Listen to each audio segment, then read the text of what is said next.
Primary source reader, number 13 by Dr. Joshua Fand, Ashoka the Great. Ashoka Maurya, regent 268 to 232 BCE, was the third and the greatest ruler of the Mauryan Empire.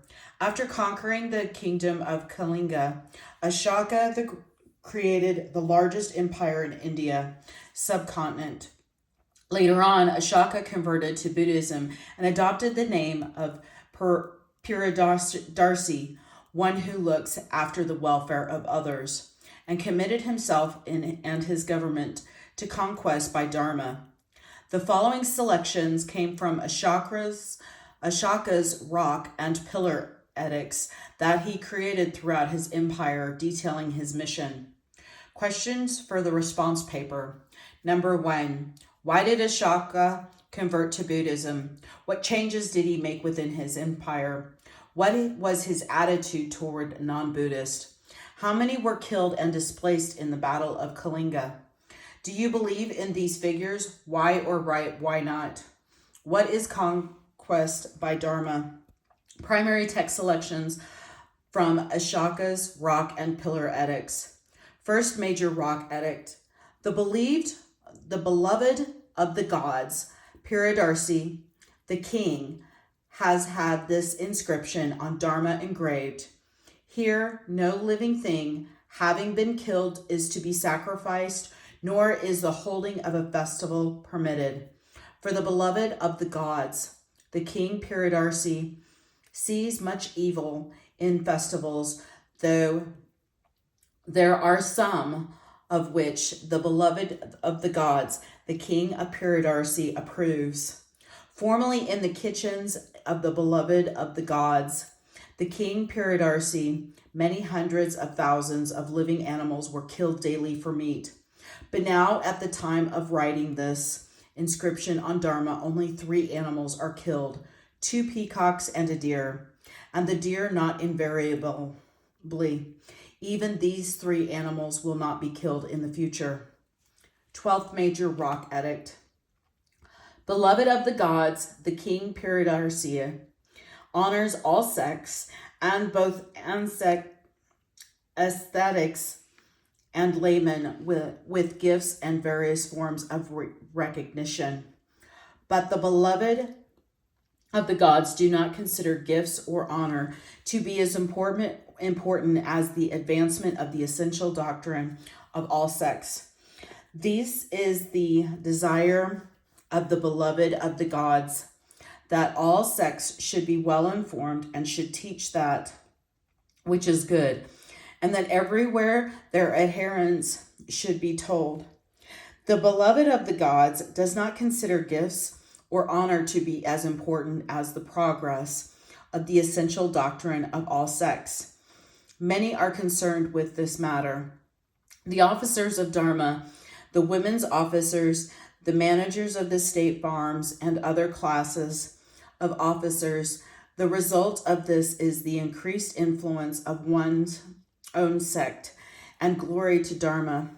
13 major rock edict. When he had been consecrated 8 years, the beloved of the gods, the king of Puridarsi, conquered Kalinga. 150,000 people were deported, 100,000 were killed, and many times that number perished. Afterwards, now that Kalinga was annexed, the beloved of the gods very earnestly practiced Dharma, desired Dharma, and taught Dharma. On conquering Kalinga, the beloved of the gods felt remorse.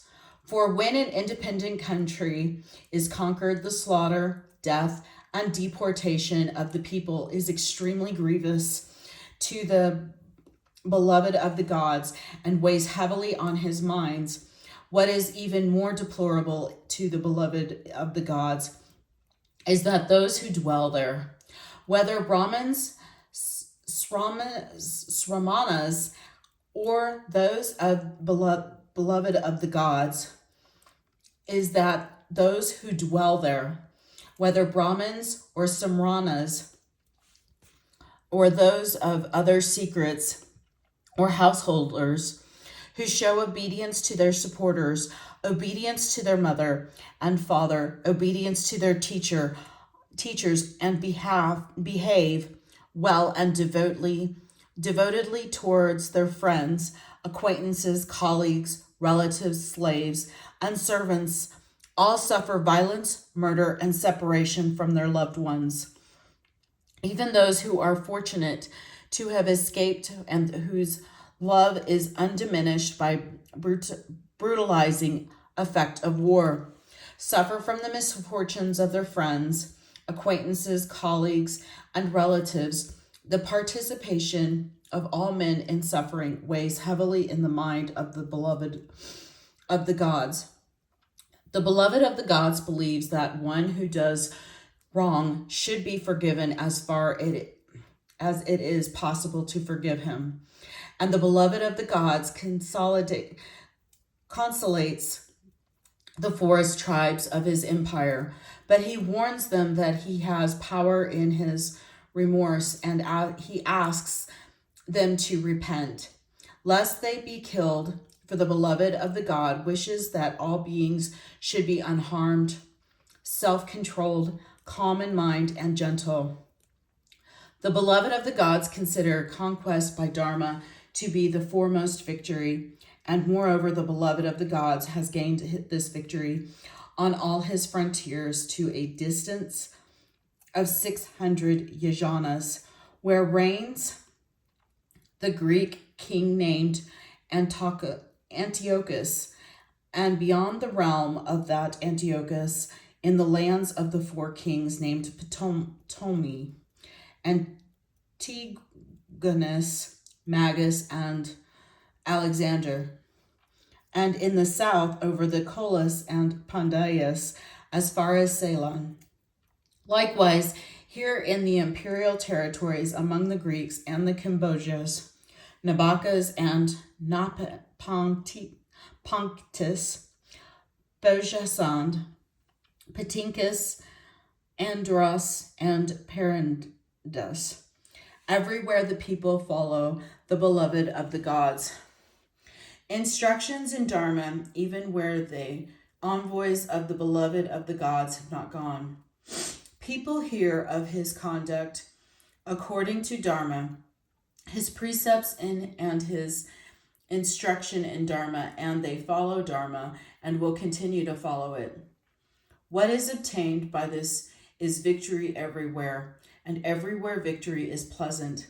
This pleasure has been obtained through conquest by Dharma, yet it is but a slight pleasure, for the beloved of the gods only looks upon that is as important in its results, which pertains to the next world.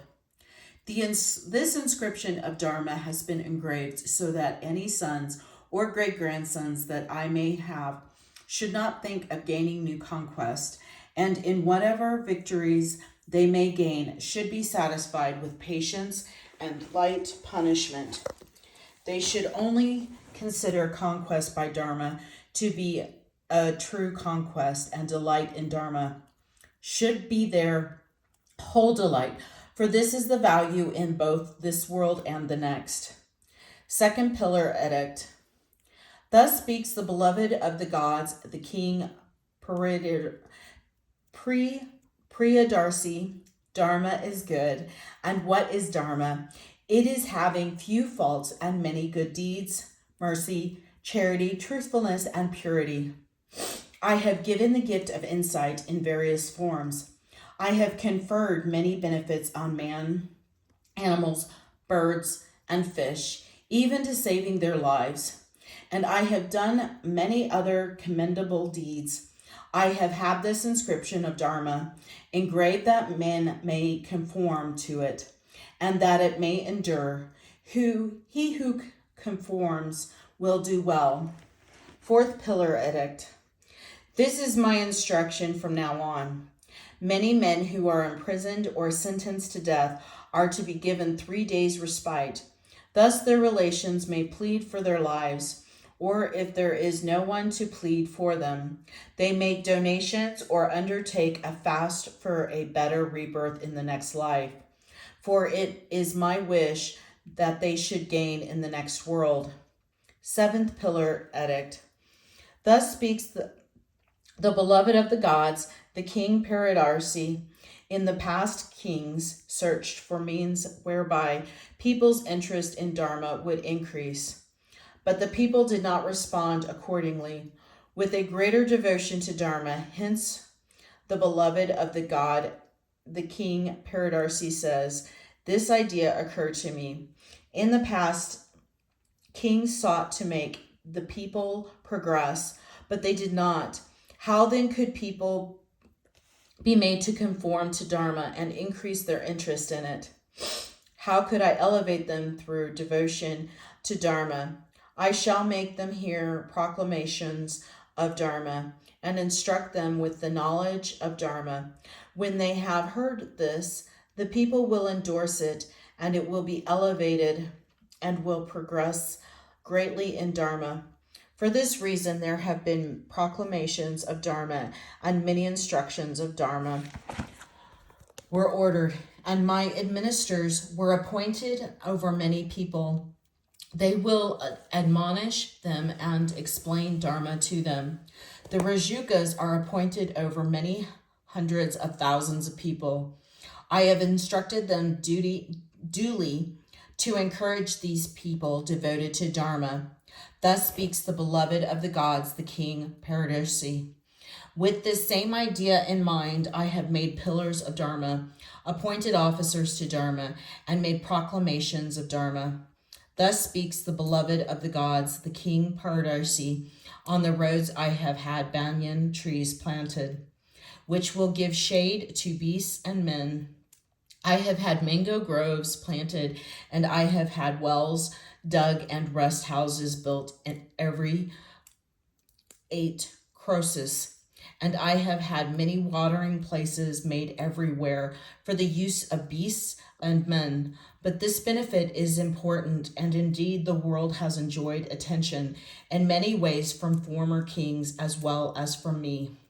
But I have done these things in order that my people might conform to Dharma. Thus speaks the beloved of the gods, the King Paradarsi. My officers of Dharma are busy in matters of public benefit. They are busy among members of all sects, both ascetics and householders. I have appointed some concern themselves with the Buddhist order, with Brahmins, with the Jains, and with various sects. There are many categories of officers with a variety of duties, but my officers of Dharma are busy with the affairs of these and other sects. This is the end of number 13 on Primary Source Reader.